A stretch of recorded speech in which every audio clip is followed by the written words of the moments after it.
What's up guys? For today's video gagawa tayo ng duyan. Ito yung layout natin, napakagandang layout niyan, duyan niya, no. Nakapagputol-putol na din tayo. Kasi ang mahal-mahal sa Lazada ay 800 pesos. Ito, ang nagastos lang natin dito nasa 600 lang. Nakales pa rin ng 200. At mas matibay pa. So ang size nito is ito 175 yung height. Yung width niya is 110 and 109 yung length. Yung pinaka-brace niya ang gagamitin natin 1 by 1 para kahit malaki na siya, kahit mabigat, kahit yung adult ang sumakay kayang buhatin. Yan, 1 by 1. Yung pinakang triangle niya is 1 by 2.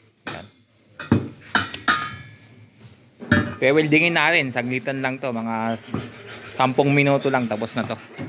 Yan, tapos kulay natin ng Pilox lang. So yan, layout lang natin siya. Layout lang natin ng paganto. Yan, paganyan, paganto. Yan.